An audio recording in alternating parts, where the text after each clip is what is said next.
Assalamualaikum warahmatullahi wabarakatuh.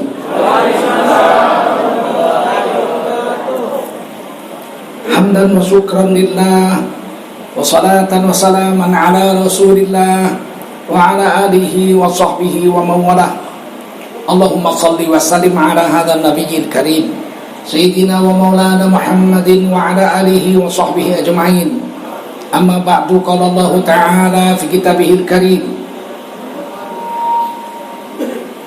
A'udzu billahi minasy syaithanir rajim. Bismillahirrahmanirrahim. Qul innani hadani rabbi ila siratin mustaqim dinan qiyaman millata Ibrahim hanifa wa ma kana minal musyrikin.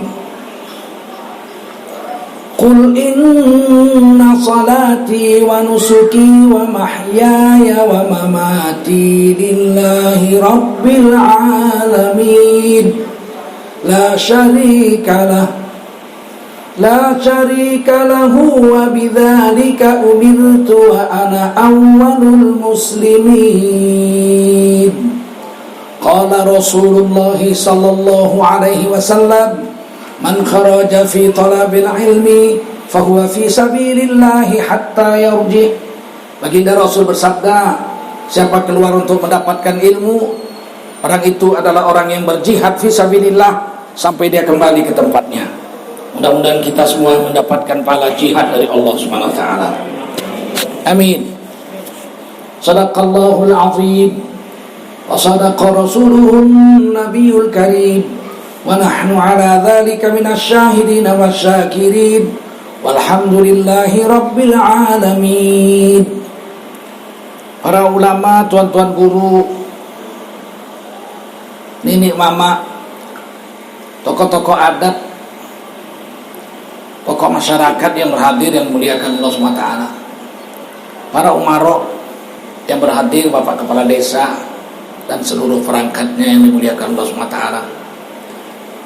bapak-bapak, ibu-ibu, saudara-saudaraku yang dimuliakan Allah SWT, khususnya para remaja masjid yang telah susah payah membuat acara ini dan mengundang saya untuk hadir kemari.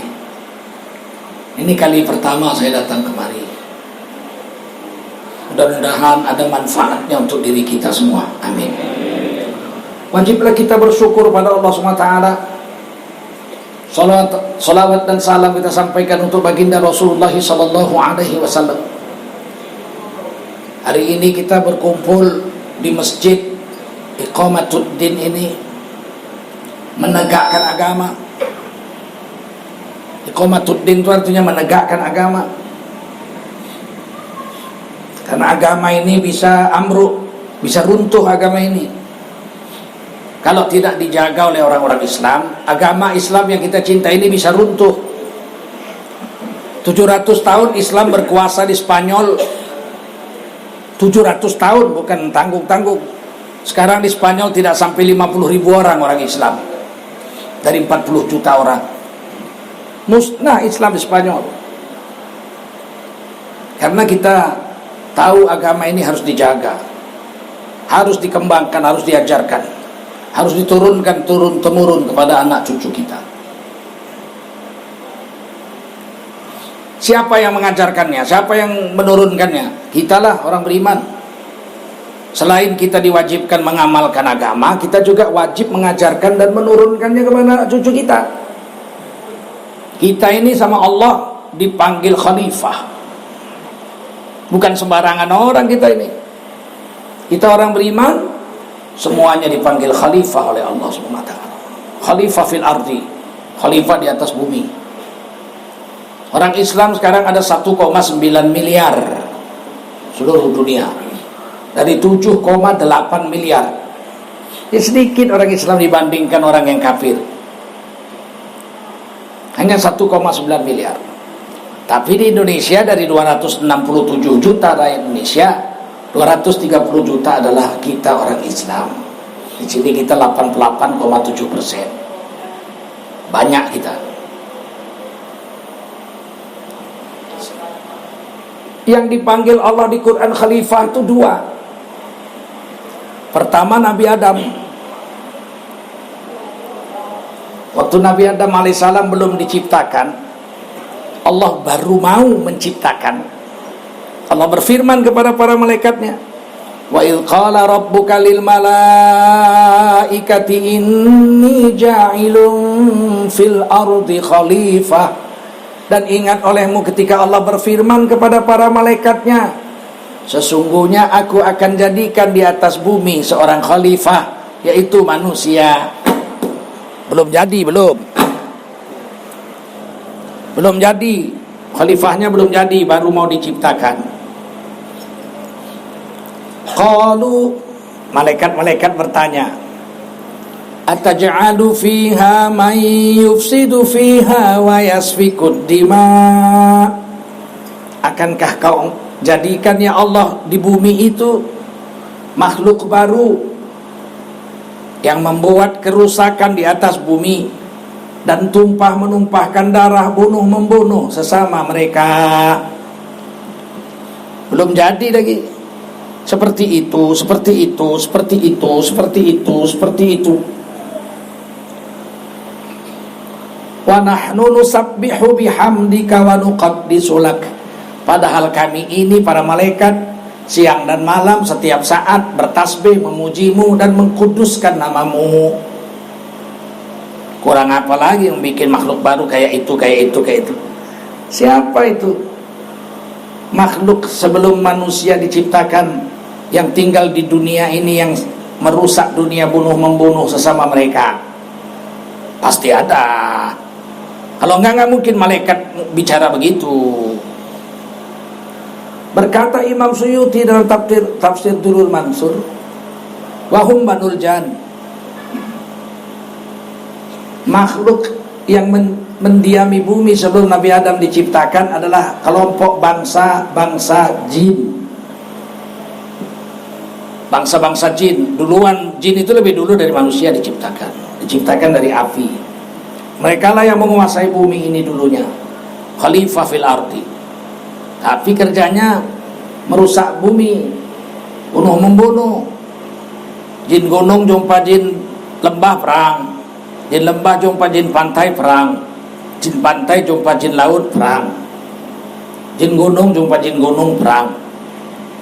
Asik bunuh membunuh aja akhirnya Allah cabut. Nggak pantas diberi pangkat khalifah kalau kerjanya merusak bumi, cabut. Allah ciptakan makhluk baru, yaitu Nabi Adam. Akankah kau jadikan sikap manusia seperti itu, jin itu yang bunuh membunuh? Qala inni a'lamu ma la ta'lamun. Sesungguhnya aku lebih tahu, kata Allah, daripada kamu semua hai para malaikat. Apa gunanya manusia aku ciptakan itu? Ayat ini disambung Al-Baqarah 31. Wa 'allama Adamal asma'a kullaha. Kemudian Allah ajarkan kepada Nabi Adam, berarti yang diciptakan itu Nabi Adam. Nama segala sesuatu langsung pandai. Langsung pandai.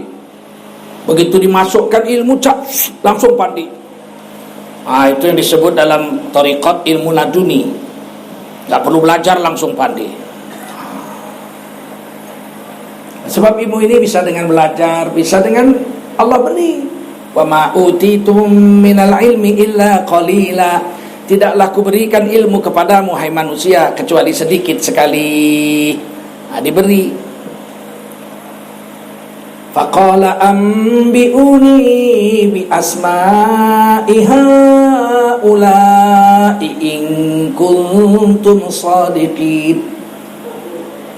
Malaikat, kalau betul kau lebih hebat dari aku, merasa lebih pandai dari manusia, makhluk baru yang kuciptakan ini, coba kau beritahu namanya ini apa, ini namanya apa, ini namanya apa, ini namanya apa, ini namanya apa. Coba beritahu. Kalau memang kau merasa hebat, merasa betul lebih pandai, lebih hebat dari manusia. Apa kata malaikat? Qalu la ilma lana illa ma 'allamtana. Berkata malaikat, kami tidak berilmu ya Allah, kecuali yang engkau ajarkan saja kepada kami. Innaka antal alimul hakim. Sesungguhnya engkau maha mengetahui gunanya diciptakan manusia, lagi maha bijaksana terhadap kenapa manusia diciptakan. Nyerah malaikat. Kemudian Allah perintahkan kepada Nabi Adam, wahai Nabi Adam, ambiuni bi asma'ihim. Coba sekarang giliran Nabi Adam beritahu apa namanya ini, apa namanya ini apa namanya ini. Dijawab sama Nabi Adam semuanya. Kalah malaikat. Begitu kalah, apa kata Allah? Wa idh qulna lil malaikati isjudu li Adam.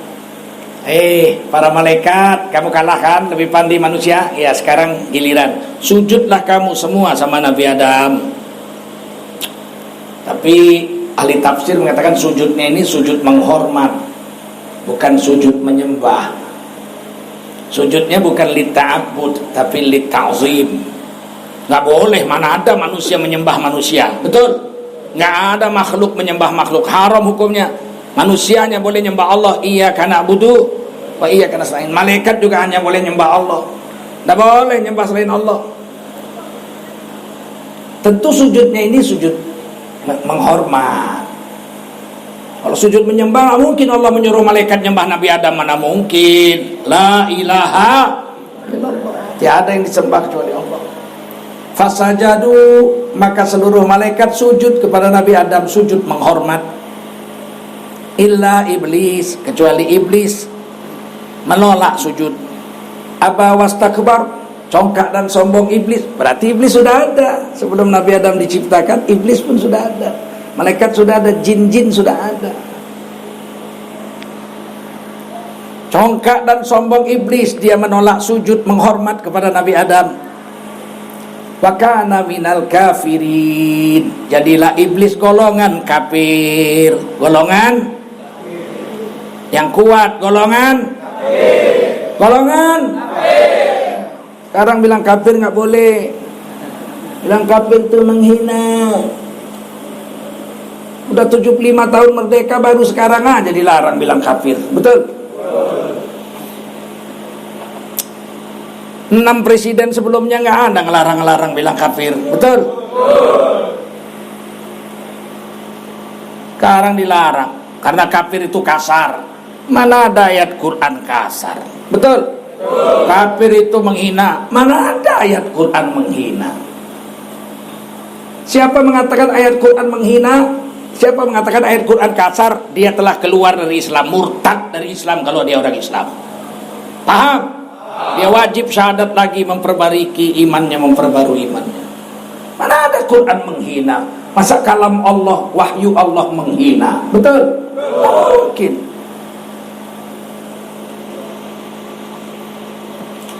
Ini sengaja dibuat supaya kita yang 230 juta ini terjepit, merasa hina, kita ketakutan, takut ditangkap, takut ini, mau bicara itu tidak boleh, bicara ini tidak boleh, ini boleh. Macam hidup di negara PKI kita sekarang.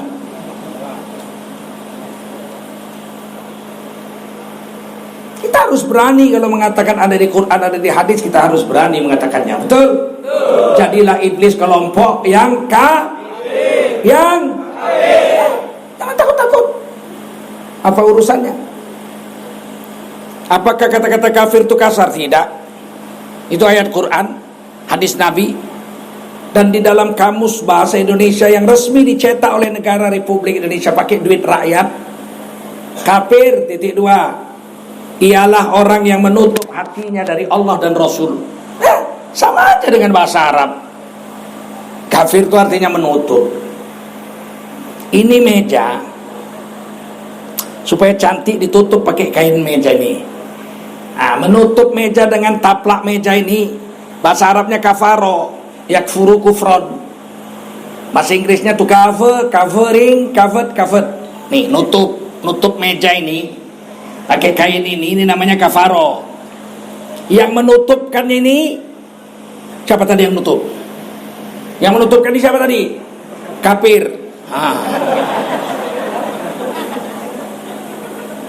Menutup ini namanya kafaro, yang menutupkannya tadi orang kafir. Di mana ada penghinaan? Nggak ada penghinaan. Kafir artinya menutup hati dari Allah dan Roh. Nggak ada penghinaan itu. Ganti dong non muslim.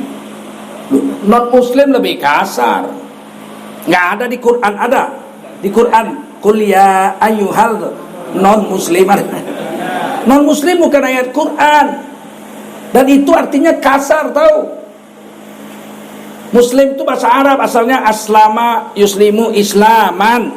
Islam. Orang yang Islam namanya muslim. Aslama yuslimu islaman artinya selamat. Muslim orang yang selamat. Non muslim orang yang celaka, nggak selamat. Walah saudara-saudara non muslim, saudara-saudara yang celaka nggak selamat. Tahu dia artinya? Wah, jangan bilang non muslim, ternyata kasar, ganti lagi. Kafir nggak mau, non muslim mau, apa jadinya? Sontoloyo gitu. Kok kau atur-atur agama kami? Lakum dinukum. Jangan atur-atur agama kami, bos. Kami aja nggak ngatur-ngatur agamamu, kok kau ikut-ikut ngatur agama kami.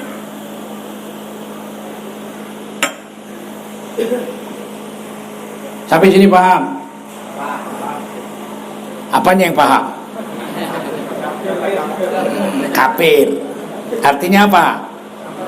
Orang yang menutup hatinya dari Allah dan Rasul. Kalau dibukanya ngucap syahadat dia, maka jadilah dia orang yang selamat, orang yang berserah diri dengan Allah.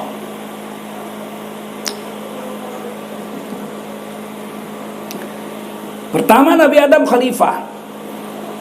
Kedua, siapa khalifah? Orang beriman. Kita 1,9 miliar seluruh dunia, 230 juta se-Indonesia. Kita semua khalifah. Di mana ditulis ayatnya? Surah Al-An'am ayat terakhir. Wa huwallazi ja'alakum khalaifal ard. Dialah Allah yang telah menjadikan kamu semua orang beriman sebagai khalifah-khalifahnya di atas dunia ini. Jadi kita ini semua khalifah, betul? Siapa yang bilang? Allah. Wa rafa'a ba'dakum fawqa ba'din darajat. Sebagian kamu ditinggikan derajatnya oleh Allah. Ada yang jadi rasul, ada yang jadi nabi, ada yang jadi orang siddiq, ada yang jadi mujahid, ada yang jadi ulama, ada yang jadi hafiz Quran, betul? Ada yang jadi orang soleh, ada yang jadi orang durhaka, fasik, ada yang jadi orang kafir, ada yang jadi apa? Munafik, macam-macam.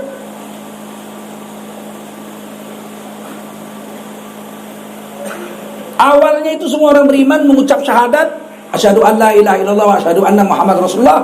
Semuanya adalah khalifah Allah di atas bumi. 1,9 miliar. Cuman ada yang jadi rasul, ada yang jadi nabi, ada yang jadi orang siddiq, ada yang jadi syuhada, ada yang jadi orang soleh. Ini derajat paling tinggi di surga, di akhirat. Yang paling tinggi rasul dan nabi. Apa bedanya rasul dengan nabi? Rasul dapat wahyu, dia dakwahkan untuk kaumnya. Walikulli ummatin rasul. Setiap umat ada rasul-rasul. 124.000 nabi dan rasul yang pernah diturunkan ke dunia menurut hadis sahih Ibnu Hibban, ditulis dalam kitab Qasasul Anbiya Imam Ibnu Katsir. 313 diantaranya rasul. Jadi rasul untuk umat. Kalau nabi, dia dapat wahyu untuk diri dan keluarganya saja, disebut dia nabi. Kalau dia dakwah sama kaumnya, berat, banyak tantangan, dia diangkat namanya rasul. Paham?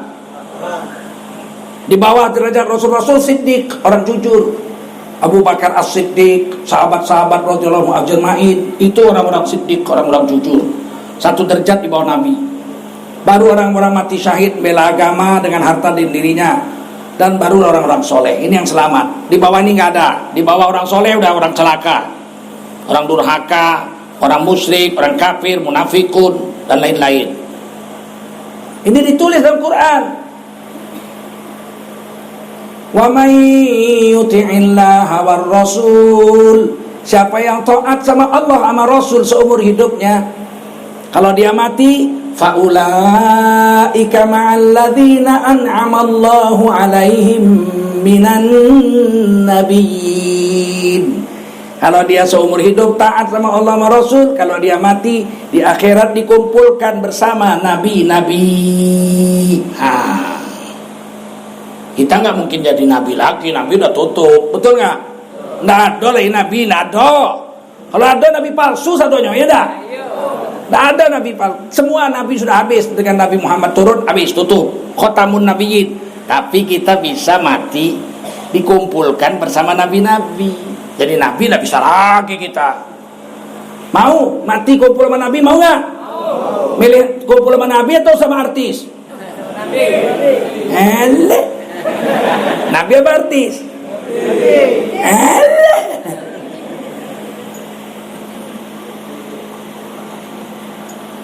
Kita nggak bisa jadi nabi, Pak. Nabi sudah tutup. Tapi mati dikumpulkan satu sorga dengan nabi-nabi bisa. Dengan apa? Ya dengan beriman dan beramal soleh. Jangan murtad sampai mati, tetap jadi orang Islam sampai mati, betul? Wala tamutunna illa wa antum muslimun. Jangan kau mati melainkan dalam keadaan beriman. Jangan murtad sampai mati. Siap insyaallah. Siap. Baru beramal soleh. Amalnya kata Nabi, diajari Nabi. Supaya kita kalau mati nanti di akhirat satu surga dengan nabi-nabi, diajari. Kata Nabi apa yang pertama? Al-mahiru bil Qur'an ma'asafaratil kiramil baroro. Siapa yang hidup di dunia ini dia mahir dengan Quran, maka kalau mati di surga kumpulnya dengan nabi-nabi dan rasul-rasul di surga Firdaus. Oh, kalau orang yang ahli dengan Quran. Makanya kita ada umur belajar Quran. Khairukum man ta'allamal Qur'ana wa 'allama. Orang terbaik orang yang belajar Quran dan mengajarkannya. Kalau mati surganya Firdaus bersama rasul-rasul. Oleh karena itu kalau ada penghafal Quran jangan kita hina. Ada orang bacaan Qurannya bagus, jangan kita hina. Ini orang hafal Quran ganteng, bersih, dibilang pembawa radikalisme. Radikal itu datangnya dari masjid. Orangnya good looking, ganteng, penghafal Quran, sering jadi imam, membawa ajaran terorisme, radikalis. Yang bilang menteri, aduh, la ilaha illallah. Belum pernah kan Indonesia merdeka 75 tahun ada ucapan pejabat negara mengatakan orang yang ganteng, penghafal Quran, sering jadi imam, sholat di masjid, radikal, ngajarkan radikal. Ada nggak? Baru sekarang ini aja nih. Zaman sekarang ini aja nih. Zaman Partai Merah berkuasa. Sebelumnya nggak ada, betul?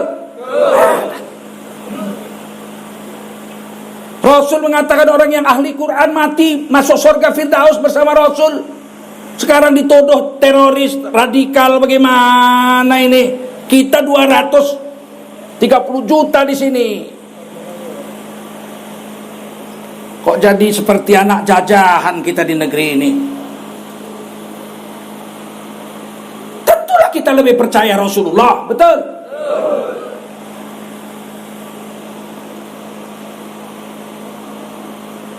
Mahir baca Quran nggak mesti orang Arab. Buktinya juara musabaqah tilawatil Quran rata-rata bukan orang Arab, betul? Orang Indonesia, orang Malaysia, orang Thailand, orang Iran, adalah satu-satu orang Mesir. Belum pernah ada orang Arab Saudi juara MTQ sekalipun, belum pernah. Coba. Berarti mahir itu bukan mesti orang Arab. Meskipun Quran bahasa Arab, tapi yang mahir baca Quran belum tentu orang Arab, betul?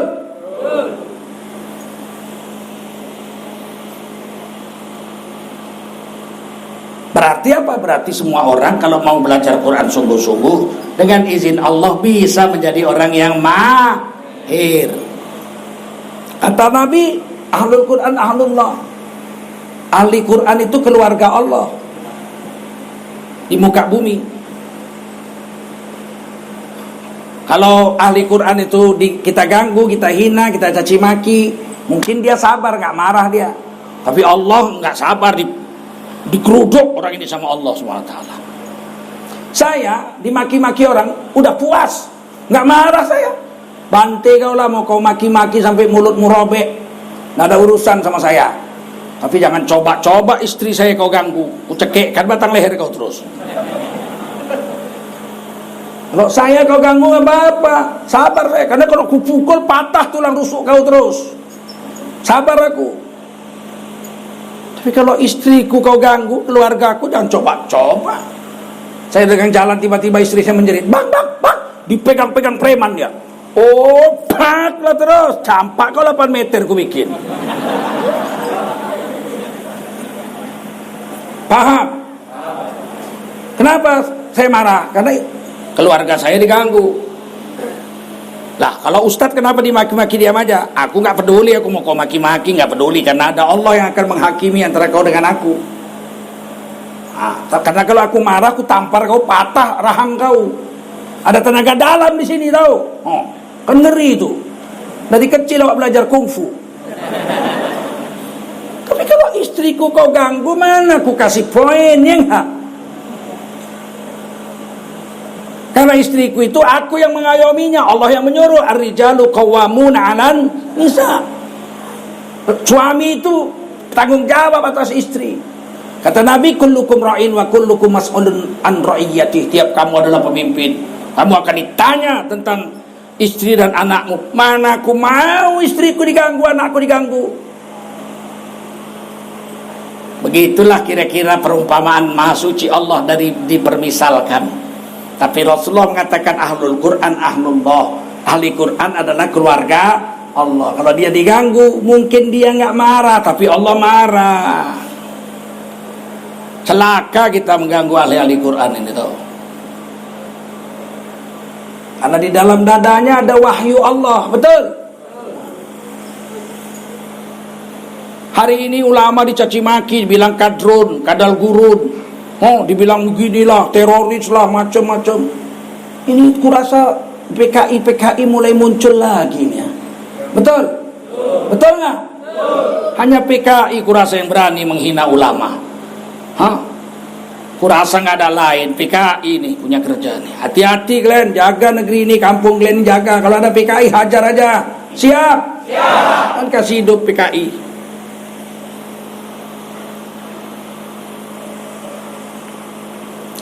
Dengan kita belajar Quran sungguh-sungguh, mahir, mati masuk surga itu hadis sahih.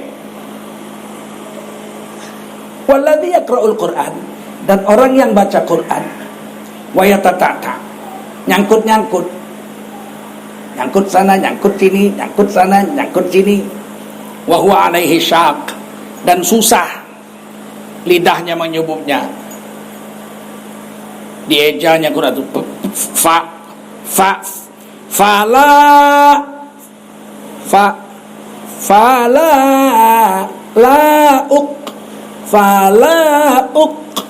lauk. Ditengoknya gurunya. Lauk. Si.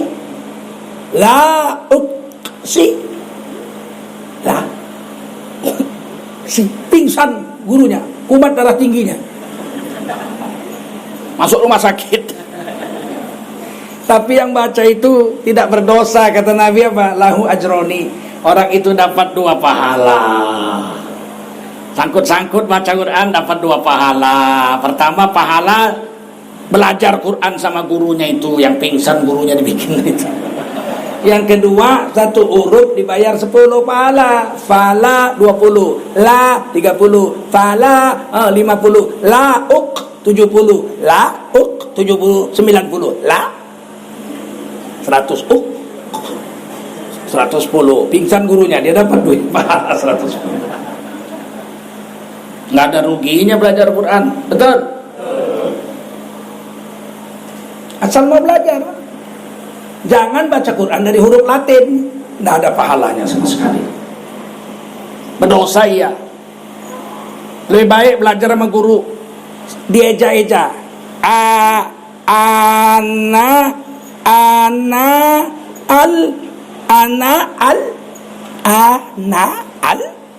laili ana al laili. Berpahala daripada pakai huruf Latin. Karena huruf Latin tidak ada tajwidnya, panjang pendeknya nggak ada, nggak bisa. Kalau ada orang baca huruf Latin ditajwidkannya, ditangkap, masuk penjara, masuk rumah sakit gila dia. Mana bisa huruf Latin ditajwidkan? Baca Pancasila dia 17 Agustus. Pancasila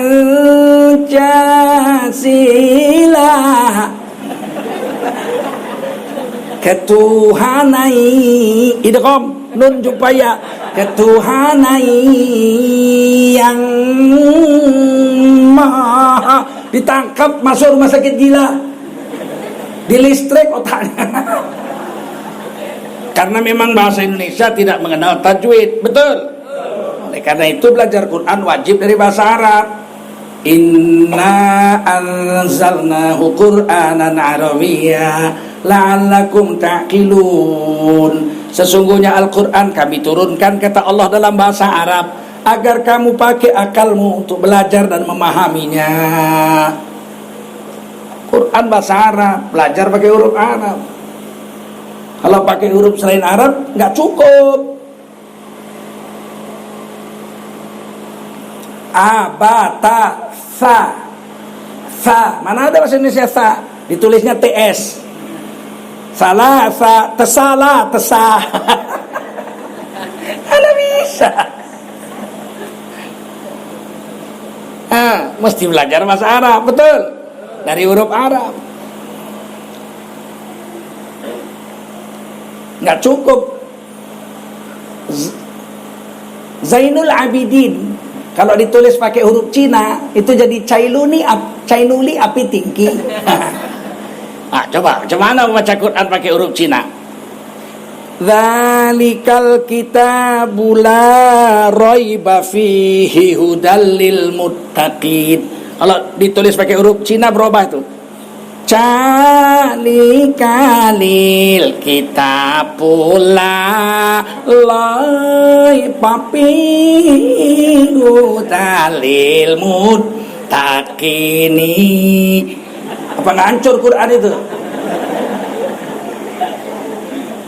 Maka wajiblah ditulis dalam huruf dan dibaca dengan cara bahasa Arab Quran.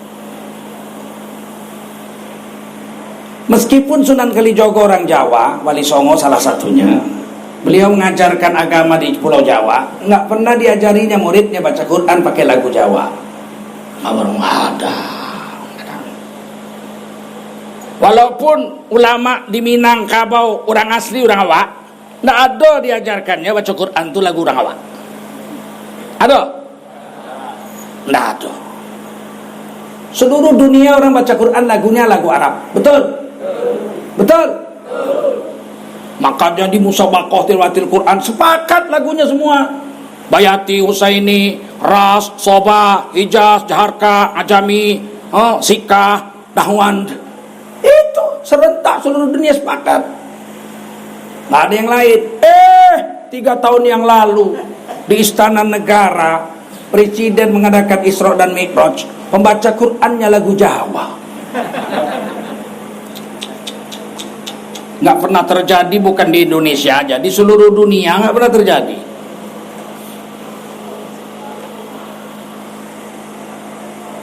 Disiarkan TVRI, saya lihat dari YouTube, saya nggak punya TV, ada YouTube saya lihat, dikirim kawan malam-malam, terkejut saya.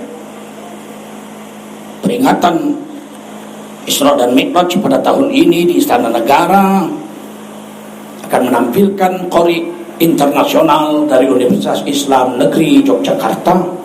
Namanya disebut si Fulan bin Fulan, Pembacaan ayat suci ini akan dilakukan oleh saudara Fulan bin Fulan dengan membacakan surah Al-Isra ayat 1 sampai sekian dan surah An-Najm ayat 1 sampai sekian, dengan membawakan pembacaan Al-Quran memakai langgam lagu Nusantara. Bingung sih, Nusantara, lagu Nusantara. Teringat aku Kus Plus banyak lagu Nusantaranya itu. Di antaranya yang paling top Nusantara 2. Di Nusantara yang indah rumahku deng ding ding ding, engkau harus tahu. Tak bingung gitu kan.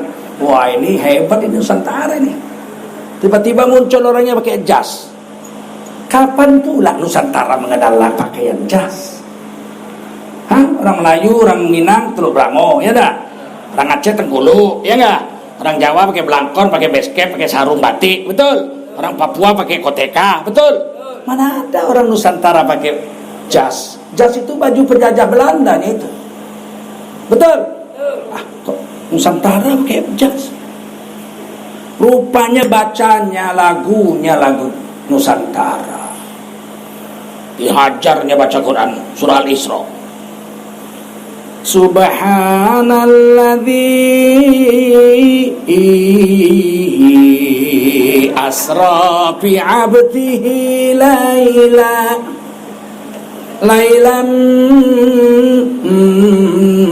minal masjidil haram.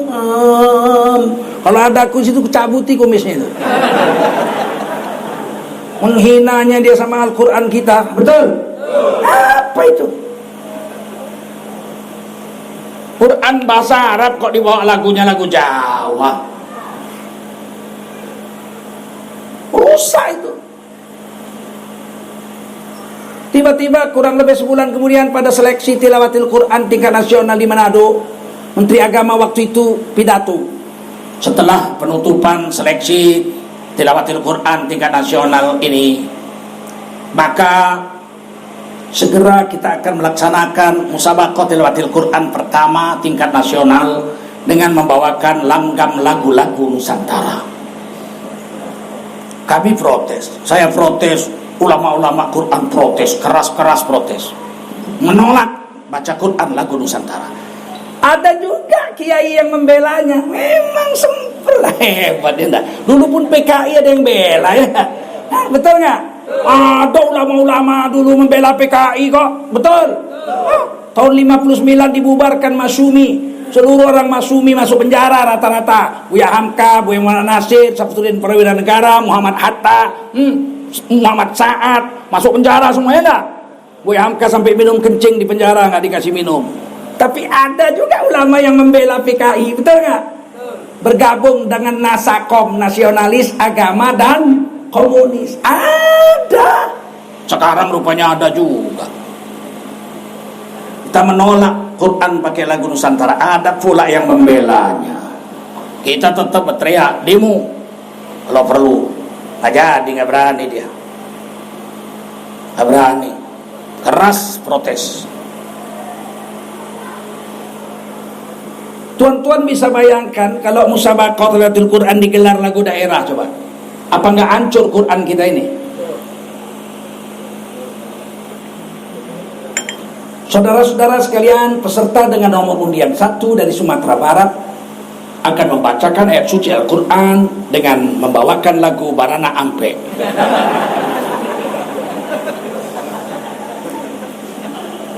Indak dapet sama sobujang ya orang, oi Barana Ampe dan nanti juo,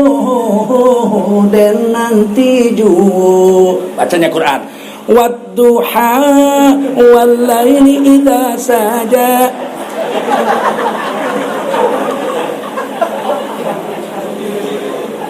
Apa nggak hancur Quran? Mau kita itu? Peserta dengan nomor undian 2 dari Sulawesi Selatan membawakan lagu Angin Mamiri.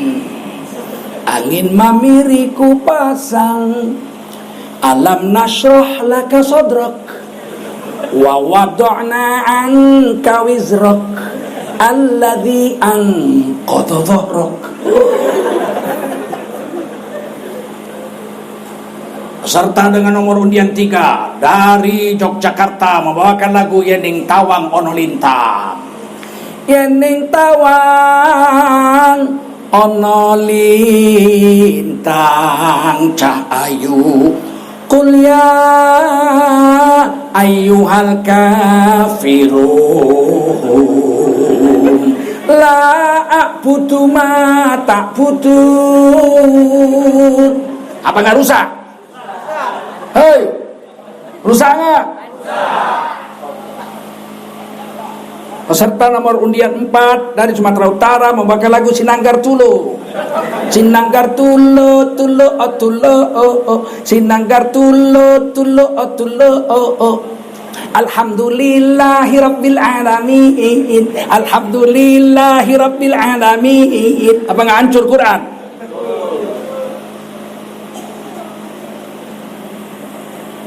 Peserta nomor 6 dari daerah khusus ibu kota DKI Jakarta membacakan Quran dengan membawakan lagu Ratapan Anak Tiri. Betapa malang nasibku semenjak ditinggal ibu. Alhamdulillahirabbil alamin Ar-Rahmanir-Rahim. Jadi apa Quran? 30 tahun kemudian kita mati, orang sholat maghrib bawa gitar. Betapa dirinya kecak jingkri kecak deng. Hancur agama, tahu? Paham? Ini disengaja.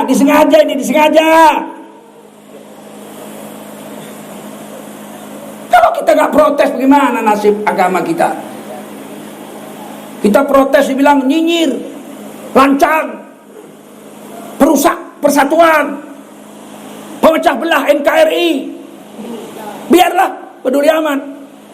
Daripada agama kami kau rusak, betul nggak? Masa kita harus diam? Apa? Yang protes nggak bisa ditangkap. Saya dan kawan-kawan protes nggak bisa ditangkap karena belum ada undang-undang. Mereka bikinkan rancangan undang-undang haluan ideologi Pancasila. Ketuhanan yang Maha Esa diganti menjadi ketuhanan yang berkebudayaan. Bukan lagi ketuhanan Maha Esa, nanti ketuhanan yang berkebudayaan. Protes, MUI semua seluruh Indonesia menolak, Muhammadiyah nolak, NU nolak, semua nolak. Diberhentikankah? Tidak, masih masuk. Program legislasi nasional tahun 2020 masih ada. RUU HIP sampai sekarang belum dicabut. Berarti kan bahaya tuh. Nanti tiba-tiba datang sholat Jumat, imamnya pakai baju petro, pakai sarung, nggak pakai baju, pakai sanggul. Dia baca Quran. Qulnya ayyuhal kafirun. Kita protes. Yang ditangkap kita, tahu? Yang protes ditangkap karena undang-undangnya ketuhanan yang berkebudayaan.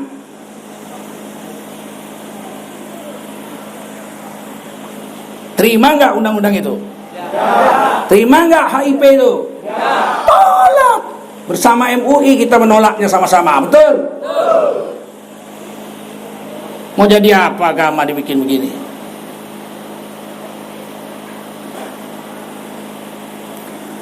Agama itu harus pakai wahyu, betul? Ketuhanan itu harus pakai syariat, betul? Betul nggak? Betul nggak? Bukan pakai adat. Syara itu mengato, adat memakai. Bukan adat mengato, cara memakai. Adat itu harus sesuai dengan agama. Bukan agama yang disesuaikan dengan adat budaya, betul?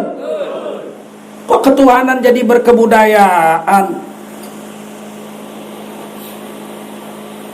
Sedangkan budaya saja, kalau dengan budaya, sama-sama budaya ini, tapi nggak cocok budayanya, nggak diterima masyarakat. Bahasa Jawa tuh baru diterima kalau pakai logat Jawa, betul nggak? Mas, acan teputi mas. Oh, kula ajeng teng mriku mawon. Oh, monggo mampir teng griyane kula. Matur nuwun, Mas. Monggo, matur nuwun. Assalamualaikum. Waalaikumsalam. Enak logatnya Jawa. Coba bahasa Jawa logat Batak. Mas, ajeng teng pundi, Mas? Ajeng teng pundi? Teng mriko. Mboten. Kula teng mriki, mboten teng mriko. Cocok? Diterima? Enggak. Lagu Minang tuh baru enak kalau pakai cengkok Minang, betul? Budaya Minang harus pakai budaya Minang baru enak. Contohnya ini, mau? Contohnya, hujan, jikalau hujan, hati dan ibu takkan masuk kisah nan lamu masuk sapayung kita badu. Enak gak? Karena lagu Minang cara nyanyinya cara coba lagu Minang cara lagu nyanyinya lagu Batak. Hujan, kalau nggak dilempar batu kau. Sedangkan budaya saja nggak cocok sama budayanya, nggak diterima orang, betul?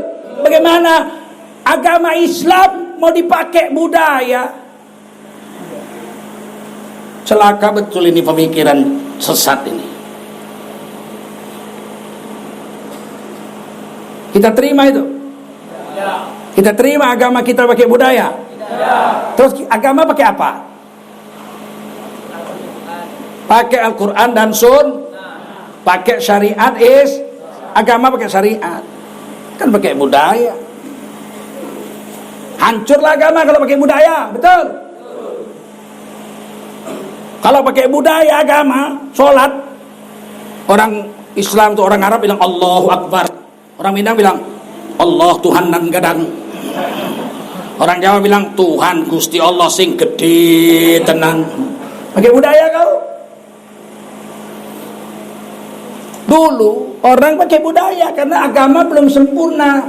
Ulama-ulama belum mencakup seluruh dunia Indonesia ini didakwahi. Sebagian kota-kota aja datang ulama, wafat situ, datang ke Kampar, wafat yang kampung-kampung sudut-sudut belum sempat didatangi.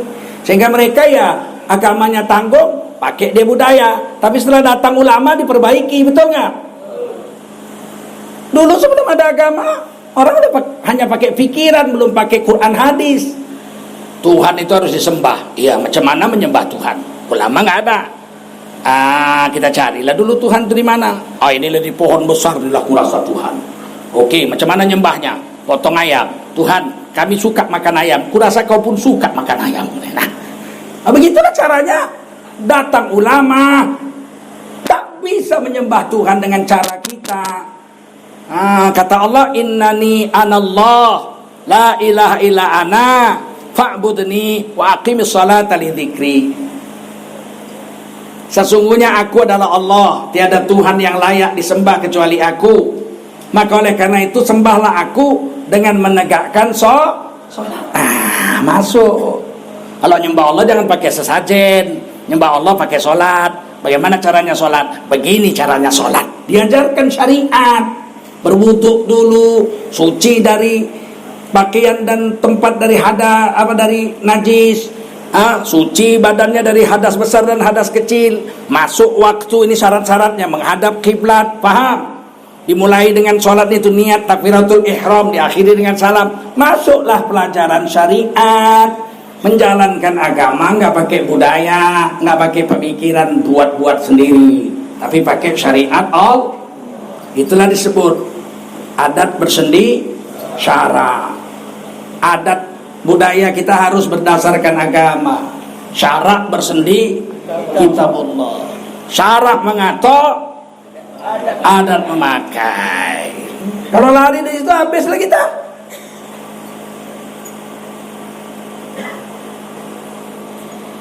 Ketika Indonesia merdeka 1945, kita ini semua udah beradat, betul? Kita orang Minang, saya kakek saya orang Pagaruyung. Ibu saya orang Rakan Hilir.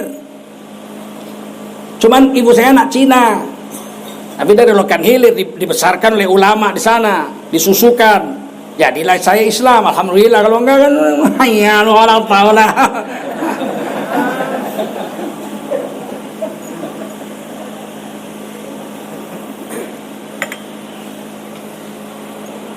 Begitu merdeka kita bergabung dengan Negara Kesatuan Republik Indonesia. Tentu dengan perjanjian kita boleh menjalankan agama kita 100%.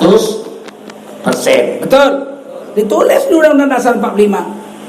Pasal 29 ayat 1, negara berdasar ketuhanan yang Maha Esa. Jadi dasar negara kita ketuhanan Maha Esa.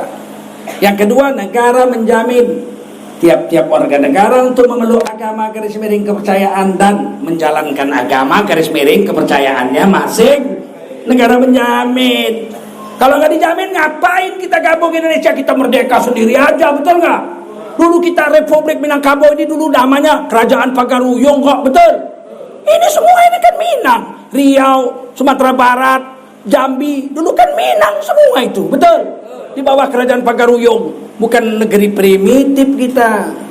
Digabungkan kita ke Indonesia kita mau, karena negara Indonesia menjamin kita menjalankan agama. Kalau agama kita dirusak, masih mau kita gabung? Maaflah dulu, Wak, ya nggak? Sampai hati Ketua BPIP mengatakan, kalau mau jujur, musuh Pancasila yang terbesar adalah agama, yaitu agama Islam. Dia adu dombanya Pancasila dengan agama. Kan bahaya itu, harusnya dipecat itu, orang nggak dipecat sampai sekarang, minta maaf juga enggak. Kalau agama musuhnya adalah Pancasila, kita pilih yang mana? Pilih Pancasila, buang agama, murtad. Pilih agama, buang Pancasila, hancur negara, betul? Kok sampai hati dia bilang Pancasila itu musuhnya adalah agama? Justru Pancasila berdiri karena ayat-ayat Al-Quran yang dipilih untuk menjadi falsafah negara. Paham? Itu 5 sila Pancasila itu ayat Quran semua.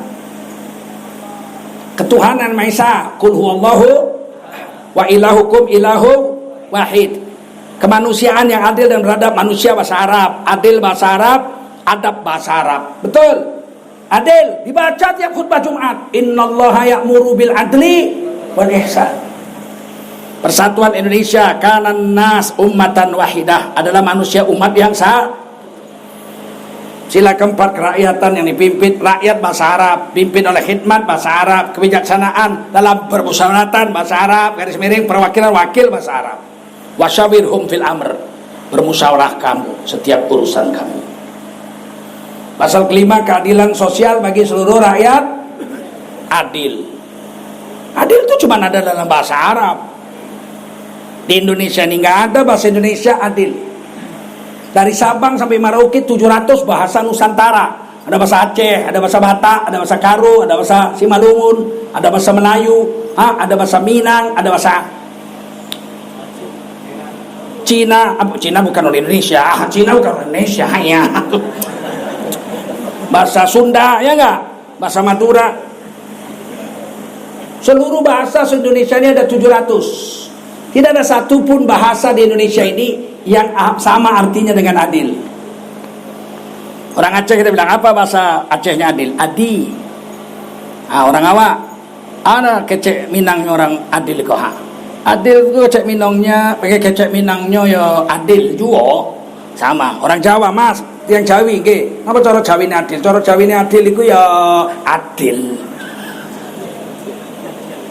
Jumpa orang Karo, kam dalam Karo kam, woi, orang inangin kina aku asal kutabulu, kaikin bahasa Karo na adil, bahasa Karo na adil, adil. Berarti bangsa Indonesia ini, negeri Nusantara ini tidak mengenal adil sebelum orang Arab, orang Islam datang kemari membawa adil itu. Itu menurut ilmu bahasa, masuk akal itu, logis. Kenapa? Kalau kata-katanya nggak ada, pasti bendanya nggak ada. Kalau kata-katanya nggak ada, bendanya nggak ada. Tapi kalau kata-katanya ada, meskipun bendanya kita nggak pernah lihat, pasti bendanya ada. Karena kata-katanya ada. Itu ilmu linguistik itu. Misalnya apa? Ular naga. Ada apa nggak? Pernah lihat belum? Ada apa nggak? Ada, karena ada kata-katanya. Ular naga, bahasa Melayunya. Bahasa Minangnya, ulo nago. Iya enggak? Bahasa Jawanya ulonogo. Bahasa Bataknya ulok nagudangi. Bahasa Cinanya lung liong. Bahasa Inggrisnya dragon. Berarti ada bendanya. Cuman kita belum pernah jumpa. Betul? Kentut ada nggak? Ada bahasanya. Ada nggak? Pernah jumpa? Pernah jumpa kentut? Apa warnanya?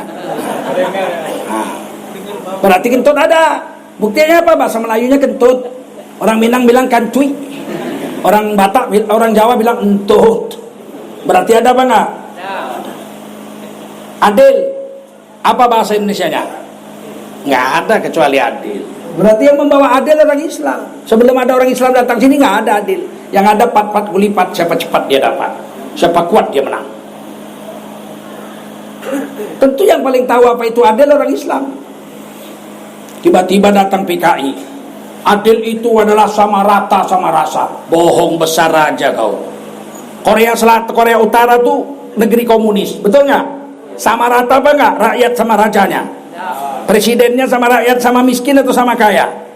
Enggak sama. Betul. Cina, wow komunis sama rata sama rasa. Presidennya mewah kemana-mana naik kapal terbang, rakyatnya naik sepeda pun nggak bisa. Betul. Apa yang sama rasa kau bilang? Mimpi aja kau. Itu maka anak-anak PKI yang duduk di DPR itu berarti kita itu harus sama rata sama anak PKI ini. Berarti masih nurun lagi sifat PKI bapak kakek nenek moyangnya sama dia.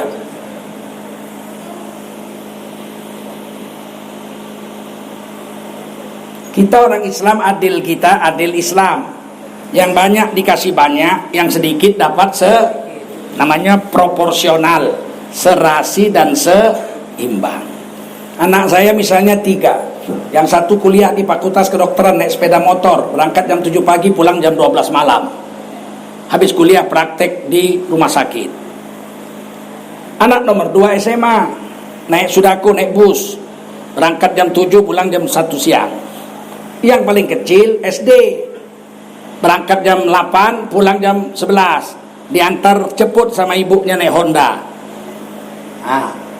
Tiba-tiba saya kasih jajan, anak SD dikasih 5.000, yang SMA naik bus kasih 5.000, yang kuliah berangkat jam 7 pagi naik sepeda motor, pulang jam 12 malam kasih 5.000. Sama apa enggak?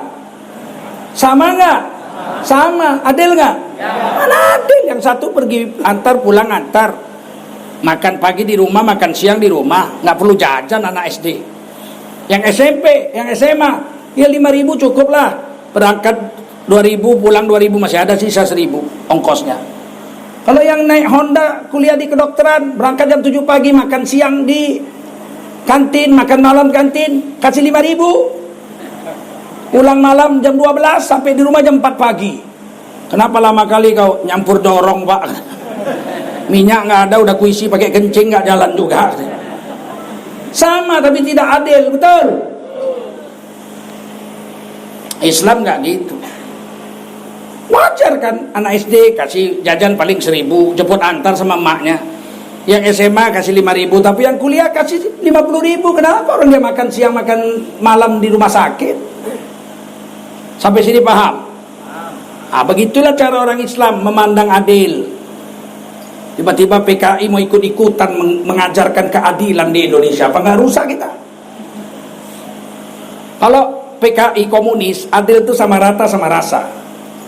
Seperti bikin kopi, airnya segelas, kopinya segelas, gula segelas, aduklah, minum. Kalau nggak terbeliak mata tuh. Itulah adil PKI. Tapi kalau kita orang Islam, yang banyak kasih banyak, airnya segelas, kopinya sesendok, gulanya sesendok setengah, nggak sama kan? Aduk rata, minum, jelas lebih enak. Paham? Sekarang mau pilih adil komunis apa pilih adil Islam? Sekarang Islam dimusuhi. Jangan bawa agama. Ini bukan negara agama. Ini bukan negara Islam. Jangan bawa agama. Iya. Kok jadi kayak komunis anti agama semua? Ini bukan negara Islam, betul. Bukan negara agama, betul. Tapi negara ini berdasarkan ketuhanan yang maha, dan negara menjamin tiap-tiap warga negara untuk menjalankan 100%. Orang Kristen menjalankan ajaran Kristen 100% dijamin oleh negara, nggak boleh diganggu, apalagi dilarang. Orang Hindu menjalankan ajaran Hindu 100% untuk dirinya, silakan, negara menjamin, betul. Orang Islam mau menjalankan agama 100% dijamin oleh negara, betul. Orang Islam itu bukan cuman sholat aja. Agama ini ibadah juga, muamalat juga, munakahat juga, jinayat juga, betul. Enak aja, yang penting kau sholat, zikir, baca Quran, naik haji boleh, tapi jangan kau berpolitik Islam. Quran bilang, la tattakhidul kafirina awliya min dunil mu'minin. Jangan kau angkat pemimpinmu orang kafir selagi masih ada orang Islam. Lain kalau nggak ada, kafir semua apa boleh buat. Kalau masih ada orang Islam, pilih mana? Nggak boleh bawa agama. Iya, kan negara menjamin, betul. Giliran di Bali seumur hidup gubernurnya orang Bali, kita nggak ribut. Wali kota, bupati di Bali seumur hidup orang Bali, kita nggak ribut karena di sana dia 84%, betul? Hah? NTT orang Kristen seumur hidup gubernurnya, bupatinya, kita yang nggak ribut. Kita nggak bilang dia anti Pancasila, jangan bawa agama, nggak peduli kita. Orang dia di sana banyak 90%. Giliran di Riau bupatinya, gubernurnya harus Lim Chai Kok gitu. Enak kali kau. Kalau kita nggak pilih orang lain agama, kita dibilang radikal, tidak toleransi, apa-apaan kau. Sekarang ngeri, Pak. Di Bali hari raya Nyepi, semua orang nggak boleh keluar rumah 1 hari, kunci semua rumah, matiin lampu, listrik pun dimatikan, kapal terbang nggak boleh terbang, yang terbang nggak boleh turun. Bayangkan itu, 1 hari 1 malam, betul nggak? Restoran tutup semua, api nggak boleh masak. Kita katakan lakum dinukum. Bersebaran spanduk, hormatilah orang yang hari raya Nyepi, hormatilah orang yang hari raya Nyepi, jangan keluar rumah, jangan merokok, jangan hidupkan api, listrik mati semua, kipas angin, AC nggak boleh. Kita nerima. Spanduknya bunyinya, hormatilah orang yang melayakan hari raya Nyepi. Hari raya Kristen, hormatilah orang yang merayakan Natal, hormatilah orang yang merayakan hari Natal. Giliran orang Islam puasa, keluar spanduk, hormatilah orang yang tidak puasa. Iya, harusnya kan hormatilah orang yang puasa, betul? Enggak, sekarang spanduknya hormatilah orang yang tidak puasa. Jadi kita memang betul-betul ditekan sebenarnya ini. Harus jujurlah mereka mengakuinya, betul? Bukan menghasut aku, memang kenyataan begitu. Jangan bawa-bawa agama, terus bawa apa? Kalau nggak bawa agama, hidup nih bawa apa? Bawa apa? Kalau nggak bawa agama, bawa apa? Ya bawa adat, Pak. Ya, adat kami bersendi syarak, betul. Syarak kami bersendi agama, kitabullah, betul. Jadi bagaimana mau meninggalkan agama? Masuk WC aja pakai agama kok. Langkahkan kaki kiri, baca doa Allahumma inni a'udzubika minal khubthi wal khaba'is, betul. Masuk masjid kaki kanan, baca doa Allahumma aftahli abwaaba rahmatik, betul. Bawa agama. Pakai baju menutup aurat, nggak boleh nggak pakai baju telanjang depan orang. Bawa agama. Tiba-tiba jangan bawa agama. Hidup ini di dunia bawa agama, setuju? Makan cara agama, betul. Nggak boleh makan babi, nggak boleh makan anjing. Makan baca bismillah, betul. Bawa agama. Tidur bawa agama, bismillahirrahmanirrahim, betul. Kawin bawa agama, betul. Sholat bawa agama. Naik kendaraan, subhanalladzi sakhkhara lana hadza wa ma kunna lahu muqrinin wa inna ila rabbina lamunqalibun, bismillahi tawakkaltu 'alallah. Bawa agama apa enggak? Minum, bismillahirrahmanirrahim. Bawa agama enggak? Kapan kita nggak bawa agama? Hidup cara agama. Mau mati bawa agama. mau mati bawa agama. Ada sakaratul maut di rumah sakit.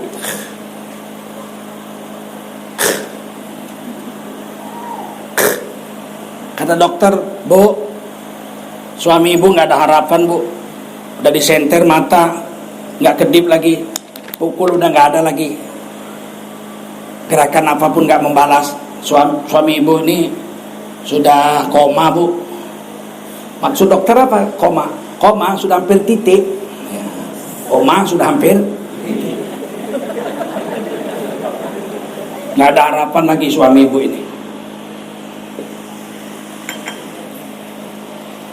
Istrinya memanggil anak-anaknya, "Nak, talkinkan di kuping bapakmu, nak, kalimat la ilaha illallah." Perintah Rasul, lakinu mautakum la ilaha. Talkin anaknya lah, la ilaha illallah, di telinga kanan. Bapaknya, la ilaha illallah. Kata dokter, percuma, udah nggak dengar lagi, udah sakaratul maut, nggak ada gunanya kau talkinkan. Kata istrinya ini, Pak dokter orang Islam, PKI ya. Kata Rasulullah, talkinkan orang yang sakaratul maut hampir mati di kupingnya la ilaha. Kata dokter tuh percuma, nggak ada gunanya.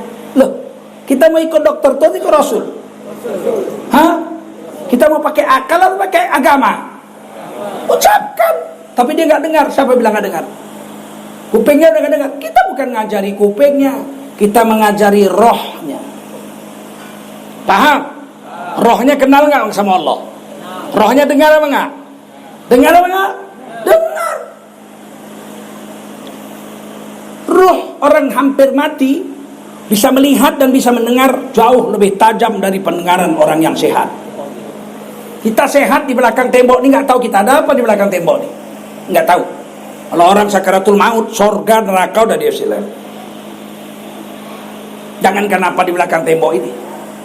Apa yang di langit nampaknya. Yang bilang Quran surah Al-Waqiah. Falaula idza balagatil hulqum wa antum hina idzin tanzurun. Pada saat nyawamu sudah sampai di leher, hampir mati, sakaratul maut, pada saat itu kamu sudah melihat tempat yang akan kau tuju setelah matimu. Kalau kau ahli sorga, orang soleh, kamu sudah lihat sorga. Kalau kamu orang bejat, sudah nampak neraka, udah nampak. Anak istri kita dikeliling tempat tidur nggak nampak apa-apa. Dia lihat, senyum dia. Kejut istrinya anaknya, "Pak, kenapa senyum, Pak?" Oh, dia sakaratul maut, dia nggak dengar, tapi dia senyum. Nampaknya sorga. Datang malaikat, ada 6, 10, 16, 20 tergantung kesolehannya. Mengurut-ngurut badannya supaya dia tenang. Innalladzina qalu rabbunallah tsumma istaqamu tatanazzalu alaihimul malaikah. Orang yang mengatakan Tuhan kami adalah Allah, kemudian seumur hidup dia berusaha mati-matian istiqomah di jalan Allah, jatuh bangun lagi, terpleset balik lagi, tercampak pulang lagi, terbuang kembali lagi. Namun Islam dia nggak tinggal. Ketika dia sakaratul maut, tatanazzalu alaihimul malaikah, turunlah malaikat-malaikat kepadanya, asisten-asisten malaikat maut. Diurut kakinya, dadanya, tangannya. Allah takhafu wa la tahzanu. Kamu jangan takut, jangan cemas, jangan bimbang, jangan ragu. Nahnu awliyaukum fil hayatid dunya wa fil akhirah. Kami akan menolong kamu dalam kehidupan dunia dan akhirat. Perintah Allah, wa abasyiru bil jannati allati kuntum tu'adun. Beri kabar gembira dengan sorga yang dijanjikan Allah kepadanya. Rab, nampaknya sorga. Dia tanya, itu apa? Sorga. Kok cantik kan istana tuh? Istana siapa? Istanamu. Kita mau kemana? Kami jemput kau. Sebentar lagi komandan kami malaikat maut datang menjemput nyawamu untuk pulang. Kemana? Ke istana itulah. Mana teringat dia lagi rumah kontrakannya RSS SSS SSS. Rumah sangat sederhana sekali sehingga selonjor saja pun susah. Senyum dia. Kita nak pai, iya. Kamu pai? Tidak. Surga, iya. Nampaknya bidadari-bidadari bersusun-susun dengan pakaian sutra hijau, menyambut ruhnya pulang sambil melambai-lambaikan selendang sutra dan menyanyikan lagu-lagu yang merdu. Allah, nyanyian bidadari terdengar. Anak istri nggak tahu. Indak dape sama sebujangnya orang, oi barana ampe dan nanti juo dan nanti juo. Berarti yang mau mati orang Minang nih. Maka senyumlah bibirnya menghadap Allah, mati dengan husnul khatimah. Malaikat maut datang mencabut nyawanya dengan lembut sehingga tidak terasa sakit. Kata Nabi, wa yakhruju ruhul mu'min min jasadihi kama yakhruju sya'ru minal ajin. Gampang roh orang beriman keluar dari badannya seperti rambut keluar dari tepung. Selesai, dia senyum menghadap Allah. Padahal kata Nabi dalam hadis lain, seenak-enak mati seperti kambing dikuliti hidup-hidup. Sakit itu tetap ada, cuman karena indahnya surga, harumnya bau surga, merdunya nyanyian bidadari, lembutnya urut-urutan malaikat itu, sehingga ketika nyawanya dicabut tidak terasa sakit seperti rambut keluar dari tepung. Ini yang disebut husnul. Tapi kalau manusia itu bejat, apalagi kafir, malaikat datang langsung ditinju. Wa yadribuna wujuhahum wa adbarahum, ditinju wajahnya, ditinju punggungnya. Maka muncratlah darah dari hidungnya, dari mulutnya, dari kupingnya, dari matanya. Mati pun remuk badannya dalam keadaan mati su'ul khatimah, naudzubillah. Ini diceritakan. Mau mati aja orang sakaratul maut sudah bisa lihat apa yang tidak dilihat orang hidup. Apalagi udah masuk kubur. Datang malaikat namanya Mungkar. Malaikat kubur namanya Mungkar Nakir. Ada yang masih salah, malaikat Mungkar Mangkir. Kapan pula mangkir malaikat? Mungkar Nakir. Datang langsung nanya, man rabbuka? Siapa Tuhan sembahmu?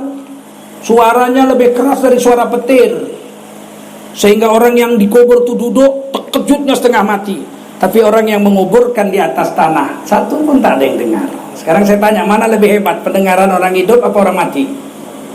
Mana lebih hebat, pemandangan orang hidup atau orang mati? Dia bisa melihat malaikat. Kalian udah pernah lihat malaikat? Berarti mana lebih sakti matanya, orang mati atau orang hidup? Orang mati. Hari ini kita sesat aja ngaji. Kalau udah mati udah putus. Kalau mati lah putus. Apanya yang putus? Tali kolornya yang putus. Orang mati tetap hidup dalam kuburnya, cuman dia hidupnya di alam barzakh. Paham? Kalau dia soleh diletakkan di Illiyun. Wa ma adraka ma Illiyun, kitabum marqum, tempat orang-orang soleh. Di sana dapat makan, minum, senang, sejahtera sampai hari kiamat. Tapi kalau bejat dia diletakkan rohnya di Sijjin. Wa ma adraka ma Sijjin, kitabum marqum, diletakkan di Sijjin, disiksa sampai hari kiamat. Kalau sempat orang soleh sama orang bejat satu tempat, mana bisa tidur? Orang soleh sini, sebelahnya perampok, yang ini dipukuli malaikat, aduh, waduh, sampai hari kiamat, bisa tidur yang ini? Makanya dipisah orang soleh di barzah juga, tapi namanya Illiyun. Sedangkan orang bejat di barzah namanya apa? Sijjin. Beda tempatnya. Masih ada kontak dengan orang hidup? Masih. Masih bisa mendengar? Masih. Bisa melihat? Masih. Buktinya mana? Buktinya hadis sahih Bukhari Muslim. Kalau kita ke kuburan, kita disuruh memberi salam. Assalamualaikum ya ahlal kubur minal muslimin wal muslimat, insyaallah bikum lalahiqun. Assalamualaikum, hai laki-laki perempuan yang sudah mati di kuburan ini. Mudah-mudahan satu hari kami akan nyusul kamu ke sana. Coba. Kenapa Nabi suruh kita kasih salam sama orang mati? Berarti kan dia dengar. Mana pernah Nabi suruh kasih salam sama pohon kayu? Assalamualaikum pohon kayu, jumpa batu, assalamualaikum batu. Kenapa kita disuruh kasih salam sama orang mati? Berarti dia dengar. Dijawabnya nggak? Jawabnya nggak? Jawab, cuman jawabannya nggak didengarkan Allah ke kita. Kalau dengar, assalamualaikum. Kalau nggak loncat pagar awak. Nah, ini rahasia Islam yang kita nggak paham. Diberitahu oleh Allah dalam Quran dan diberitahu Rasulullah dalam supaya kita paham. Hiduplah cara Islam, betul. Matilah cara sudah mati.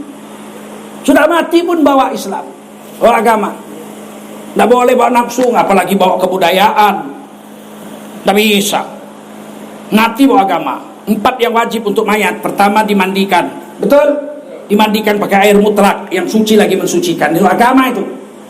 Nggak boleh main nafsu. Saudara-saudara, saya ini orang kaya, direktur utama PT Pertamina. Berhubung bapak saya meninggal dunia pagi ini, maka siang ini akan saya mandikan pakai Pertamax tubuh. Bukan pakai seleramu, udah mati pun harus pakai agama. Wajib dikapankan, betul? Nggak boleh pakai yang lain. Ada kawan saya di Medan dulu, orang Keling. Kami kan biasalah kalau di Medan nggak ada tersinggung-singgung, namanya anak muda ya nggak, kumpul-kumpul. Untuk orang Keling ini dia bilang apa kawan saya ini, Raju namanya. Kita orang tahu orang Keling. Di sini nggak ada, banyak di Medan, di Pineng banyak di Pineng. Kita orang tak ada sama dengan orang Kristen, tak ada sama dengan orang Islam. Benci kali saya dengarnya. Apa kau? Aku bilang, dengar dulu, tak ada boleh marah. Kawan Kristen, dengar dulu, tak ada boleh marah. Orang Kristen kalau mati, itu dia mau dibikin pakai baju jas, pakai dasi, and itu pasang jam tangan, pakai sepatu, tak ada boleh lain, masuk peti paku. Tak ada boleh habis paku tanam. Habis tanam malaikat tanya. Tak ada boleh jawab, malaikat pukul. Hebat juga si Raju nih. Orang Islam mati, bikin mandi. Habis mandi, bungkus pakai kain macam lepak. Habis bungkus, tanam. Tanam, malaikat datang. Tanya marabbuka, kalau boleh jawab, malaikat pukul. Kalau kita orang Keling lain, orang India lain. Kita mati, bakar. Abu tabur laut. Mereka datang tanya marabbuka, ombak bawa pinggir. Mereka datang pinggir tanya marabbuka, ombak bawa tengah. Mereka tak boleh jawab. Kau pikir pakai akalmu? Kami nggak marah, cuman kami begini. Sekarang dikit-dikit lapor polisi menghina. Biasa ajalah namanya anak muda ya nggak? Tapi kita jadi ngerti bahwa kita orang Islam hidup cara agama, mati cara sudah mati cara agama kita. Pakai kain kapan wajib. Warnanya sunat warna putih. Jadi warna putih nggak wajib, sunat. Boleh warna lain boleh. Tapi kata Nabi dalam hadis Tirmidzi Hasan Sahih, kapankanlah mayat-mayatmu dengan kain kapan berwarna putih, karena putih kesukaan Allah. Jadi kalau kita pakai baju putih 24 jam Allah suka, mahabbah Allah, saya cinta, Allah cinta. Tidur pun kita pakai baju putih, Allah cinta. Masuk kubur sampai hari kiamat Allah cinta, karena kain kapan kita warna putih kesukaan Allah. Apa nggak boleh pakai baju merah? Haram? Tidak boleh. Cuman yang suka PDIP.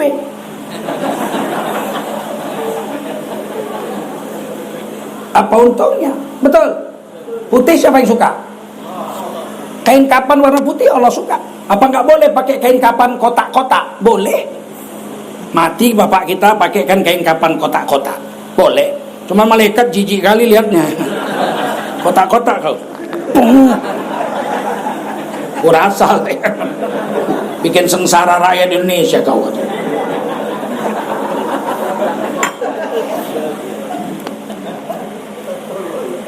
Hidup cara agama, mau mati cara agama, sudah mati cara hadapi Allah di akhirat dengan Jadi nggak bisa lepas agama, suruh lepas pula. Jangan bawa-bawa agama. Iya. Hanya PKI yang bilang begini. Betul? Siap bawa agama sampai mati? Siap.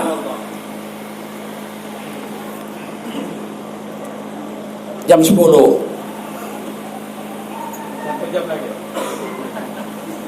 Ibu-ibu mau masuk surga? Kekuat jawabnya mau.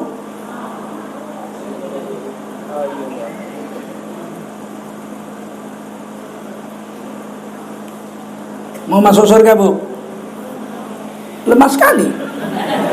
Mau masuk surga?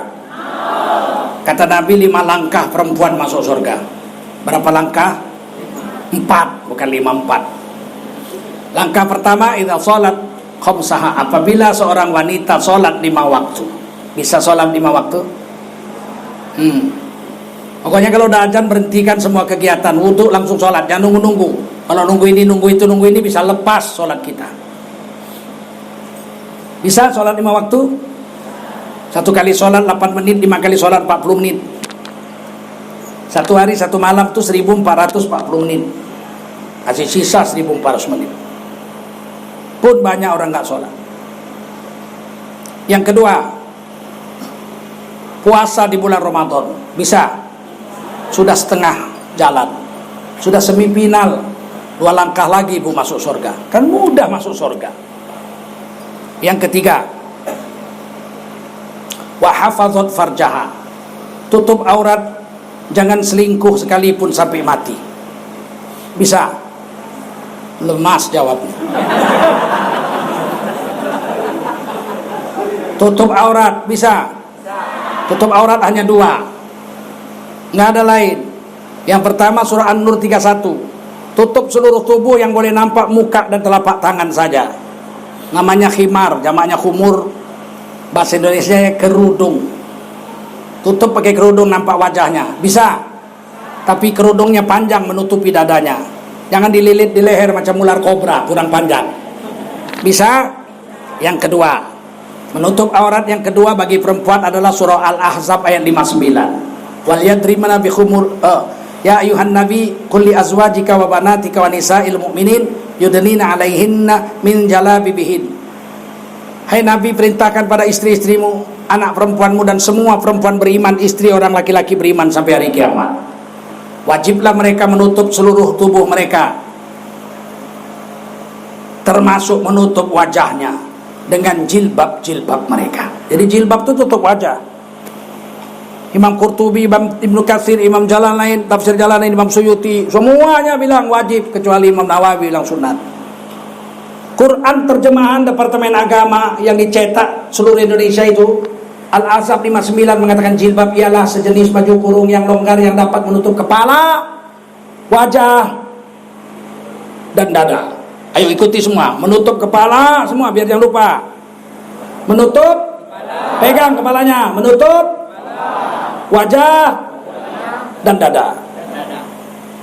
Itu jilbab. Cadar. Karena kita nggak ngaji, perempuan pakai cadar kita ejek, ninja, Batman. Datang pakai cadar itu radikal. Giliran pakai celana pendek, perempuan celana pendek, radikal.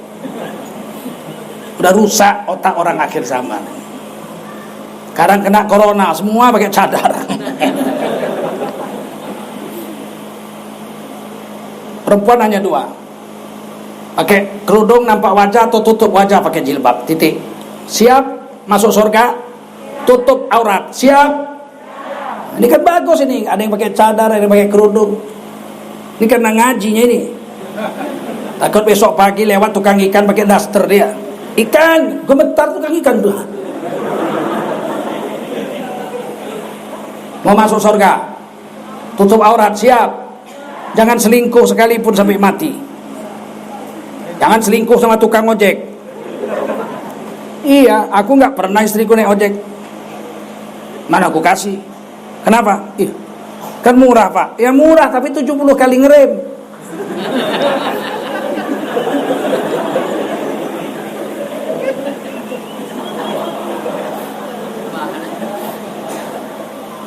Saya baru nikah, nggak punya mobil, punya sepeda motor.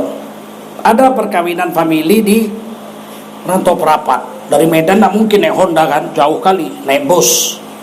Berhentilah di tengah jalan, masuk ke dalam daerah perkebunan. Di luar itu ada orang pakai sepeda motor, namanya RBT, Rakyat Banting Tulang. Di belakangan namanya ojek. Nah, saya bilang saya perlu 2. Oh, tukang ojek tuh siap. Saya 1 Pak, 1 lagi kawan saya. Ini giliran kami, yang lain belum giliran. Ini giliran saya. Mari Pak, silakan. Bapak naik sama kawan saya, istri bapak sama saya. Kepala tok kau, aku bilang. Enaknya kau, aku yang bayar mahar, kau yang ngerem. Maksud bapak apa? Kau naik sepeda motor sama kawanmu, Hondamu aku yang pakai sama istriku. Oh iya pak, iya pak. Kau pikir kau yang licik? Bang ojek pun kadang-kadang licik juga. Sering-sering naik ojek, sering-sering berdua, sering-sering rem-reman, belok ke bawah pohon sawit nanti. Tutup aurat, jangan selingkuh, siap? 1 langkah lagi bu masuk surga. Yang keempat paling mudah, wa ata'at zaujaha, taat sama suami, jangan melawan sekalipun sampai mati. Bisa?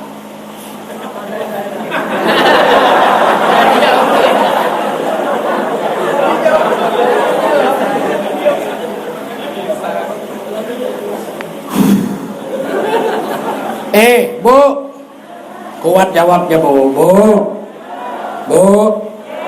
taat sama suami, tidak pernah melawan sekalipun sampai mati. Bisa? Batal masuk surga. Kan 4 langkah. Jaga sholat bisa? Jaga puasa bisa? Tutup aurat gak selingkuh bisa? Jangan melawan suami sekalipun bisa?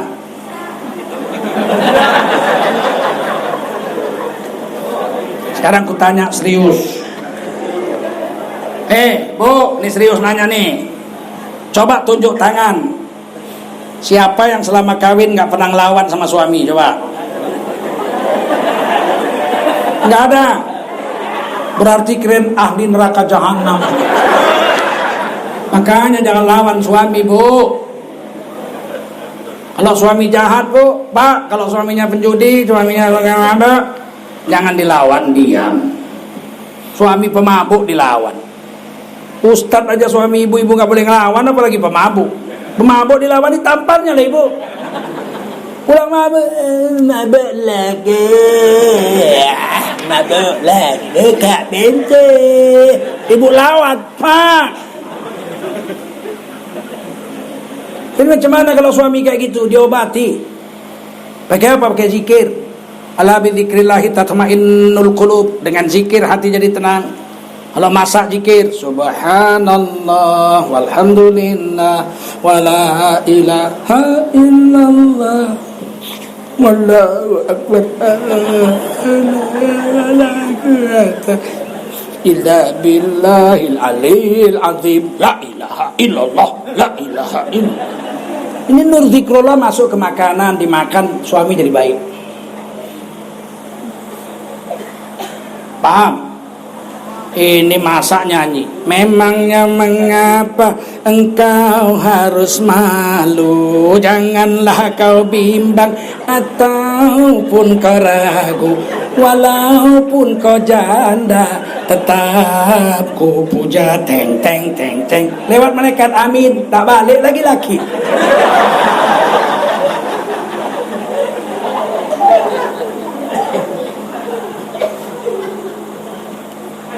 Masak zikir, siap. Habis zikir, makanan sayuran masak, matikan kompor, jangan diangkat. Jangan diangkat sayurnya, doakan. Ini namanya ruqyah, hadisnya Bukhari. Ya Allah, baikkanlah suamiku, hatinya yang bejat jadi baik, jadi soleh.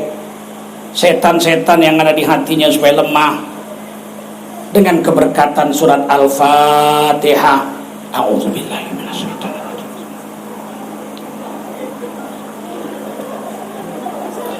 Ghairil maghdubi alaihim waladdallin.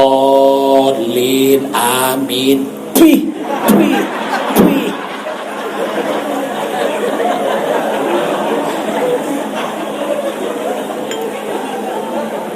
Ludahkan ke sayur. Itu namanya ruqyah, diajari Rasulullah sallallahu. Sekarang saya tanya, bapak-bapak, jijik nggak sama ludah istri? Jawabnya yang kuat, jijik nggak? Enggak bu, mainkan besok pagi.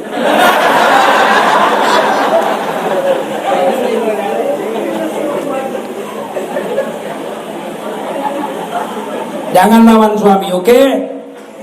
Oke? Siap? Begitu. Ini Masjid Iqamuddin, kita sedang mengadakan pembangunan. Apa-apa yang kurang dari masjid ini akan kita sempurnakan. Maka kita minta semuanya nyumbang malam ini. Lewat kotak masukkan tangan. Memberi atau tidak memberi masuk tangan. Niatnya masukkan tangan walaupun kosong, ya Allah. Iko 10 juta kok. Tapi alun ado duit. Dia dapat pahala sebesar yang dia niatkan. Paham? Kalau niat begitu. Ini 200.000, ya Allah. Walaupun nggak ada, dibayar 200.000 niat oleh Allah. Kalau dia kasih duitnya 100.000, kebanyakan, pulang 30.000 aja Allah bayar, 700 kali lipat dari 30.000. Ambil pulangnya nggak apa-apa. Masuk 50, pulangnya 30, oke aja. Asal jangan masuk 50, pulang 200.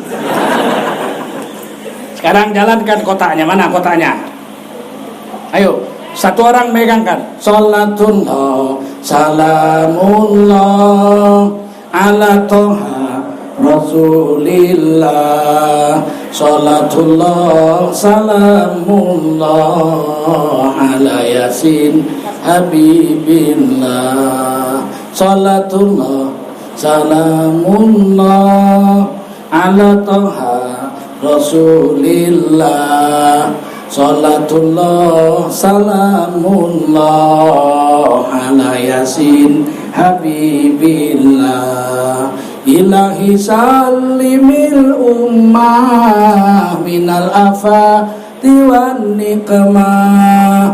Ilahi salimil ummah minal afati wan niqmah. Wa min hammin wa min humma bi ahlil badri ya Allah. Salatullah, salamullah, ala toha Rasulillah. Salatullah, salamullah, ala yasin habibillah. Tawassalna bi bismillah wa bil hadi Rasulillah. Tawassalna bi bismillah wa bil hadi Rasulillah. Wa kulli mujahidin lillah bi ahlil badri ya Allah. Semua salatullah, salamullah, ala toha Rasulillah. Salatullah, salamullah, ala yasin habibillah. Salatullah, salamullah, ala yasin habibillah. Allahumma salli wa sallim wa barik alaihi wa ala alihi. Bapak mau masuk surga? Mau. 2 langkah aja. Dengar baik-baik. Kata Sayyidina Ali, laki-laki masuk surga 2 langkah. Langkah pertama, pijak nafsumu, injak nafsu. Langkah kedua masuk surga. Gampang kan? Langkah pertama injak nafsu. Langkah kedua masuk surga. Gampang kan? Ngomongnya gampang. Justru laki-laki paling berat melawan nafsu.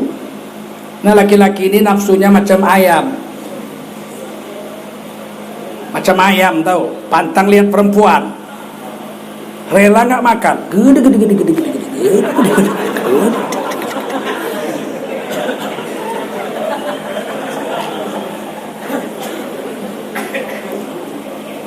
Cantik bininya, uning, montok, bersih, dikurung dalam kurungan supaya dia makan enak, minum enak, tidur enak. Istrinya cantik, kekeknya lembut, tiba-tiba lewat di depan kandangnya itu ayam betina, ayam bondol. Tahu ayam bondol? Dari kepala sampai buntut nggak ada bulunya, digerodoknya juga. Padahal bininya cantik, itulah laki-laki. Cemana nggak jijik awak? Saya pernah begitu, ayam saya cantik sekali, saya kurung jantannya yang paling cantik, perempuan yang paling cantik. Lewat ayam tak berbulu digerodoknya. Ku buka pintu bantai kau. Sekali aja nya langsung. Itulah laki-laki. Kalau belum kawin semua perempuan di pelototin. Wow. Begitu kawin seminggu pucat. Minum kuku 5 TL. Kalau laki-laki bisa menahan nafsunya, cuman sama istrinya aja yang halal, dapatnya surga mudah kali. Maka kata Rasulullah, jika kamu hai laki-laki berjalan-jalan, jumpa perempuan cantik, bergetar hatimu, pulanglah kau ke rumahmu, jumpai istrimu. Kan hebat betul Rasulullah. Jalan-jalan jumpa perempuan cantik, bergetar hatimu, pulang ke rumahmu, jumpai istrimu. Kenapa coba? Karena apa yang ada di sana semua ada sama istrimu. Gak ada yang berubah, bentuk sama semua. Gak ada sana membujur sini melintang. Jadi kenapa kita mesti cari orang lain? Ada istri kita yang halal. Ini bahayanya laki-laki kalau udah pantang kaya dikit aja, udahlah jahatnya bukan main. Oleh karena itu kita laki-laki harus jaga betul. Tunduk mata kita, udahlah satu istri cukup. Walaupun boleh 2, 3, 4 boleh. Satu aja nggak sanggup awak. Alah, satu aja pandiang kepala ya enggak? 30 pandiang. Ampe baik kok jalan.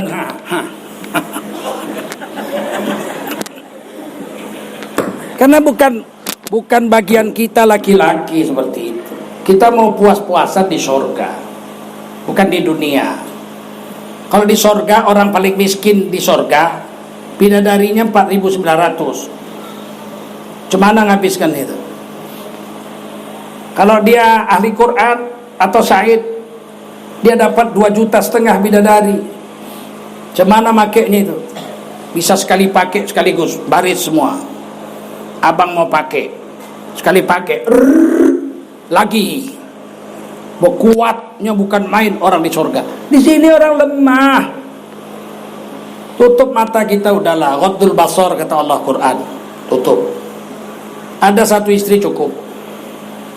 Jangan lihat lagi istri lain, perempuan lain. Tutup aja. Kalau memang terpaksa ya nikah aja udah. Jangan selingkuh-selingkuh kita laki-laki ini, supaya kita selamat. Pandai-pandai pun kita menyembunyikan, di akhirat nampak juga nya. Iqra kita baca catatan amalmu. Terkejut kita, ya Allah, dulu waktu aku berzina di hotel mati lampu, kok bisa nampak? Yang syuting Kiraman Katibin bukan Metro Tipu. Mau apa kita? Tertunduk. Walau taro idzil mujrimuna nakisu ru'usihim 'inda rabbihim.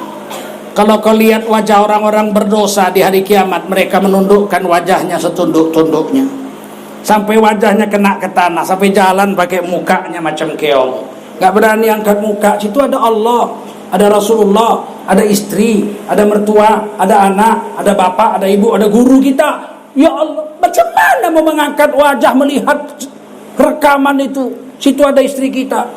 Oh begitu kau rupanya ya. Malam minggu kau ke Pekanbaru, kau bilang turne. Rupanya turne itu turu kono turu kene ya. tidur sana tidur sini kau rupanya. Macam mana kita menghadapi istri kita, mertua kita, anak kita, nabi kita, guru ngaji kita? Yang sudah terlanjur tobat, siap? Pintu tobat terbuka sejauh 70.000 perjalanan dari barat sampai ke timur. Kalau seluruh dunia ini orang tobat serentak, cukup pintu tobat untuk menerima orang-orang yang berdosa. Seandainya dosa kita sebanyak buih di laut, ditambah sebanyak pasir di pantai, ditambah sebanyak bintang di langit, banyak betul ya? Kalau kita tobat, mengalir air mata kita, astagfirullahaladzim, ampunkan ya Allah, mengalir air mata, seluruh dosa hapus, hilang, musnah tanpa bekas sama sekali, digantikan oleh Allah dengan pahala di sisi Allah Subhanahu wa taala. Mudah-mudahan kita menjadi suami istri di dunia dan menjadi suami istri di akhirat. Mudah-mudahan istri kita di dunia ini jadi istri kita di surga. Lemah sekali bilang aminnya. Ini istri Pak kalau masuk surga lebih cantik dari ratunya bidadari. Nisaul jannah min nisa'id dunya afdalu min hurin 'ain. Perempuan dunia yang makan kangkung, makan teri kalau bisa masuk surga lebih cantik dari ratunya bidadari. Nih, yang hitam-hitam nih semua jadi cantik. Wanita surga kulitnya merah jambu, Pak. Jelek surga kalau ada orang hitam. Kulitnya merah jambu. Di mana ditaruh bekas kulit Nabi Adam? Di kuku kita itu, tuh, pijit. Kalau hitam keturunan monyet. Pijit, ayo. Enggak berani pijit.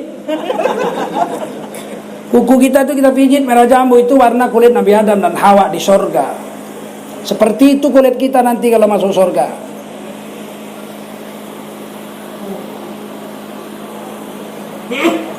Perempuan-perempuan sorga yang tua-tua nggak boleh masuk sorga. Nenek-nenek masuk surga rusak surga. Maka nenek-nenek dimandikan di sungai kehidupan, baru boleh masuk surga setelah kulitnya berubah jadi merah jambu dan umurnya dimudahkan seumur 17 tahun anak gadis. Perawat selama lama-lamanya. Sedangkan laki-laki umurnya 33 tahun. Laki-laki masuk surga umurnya berapa? 33. Perempuan umurnya berapa? 17. Nggak ada perempuan pesek di surga, nggak ada. Di dunia pesek, di akhirat semua mancung. Lebih cantik dari ratunya bidadari.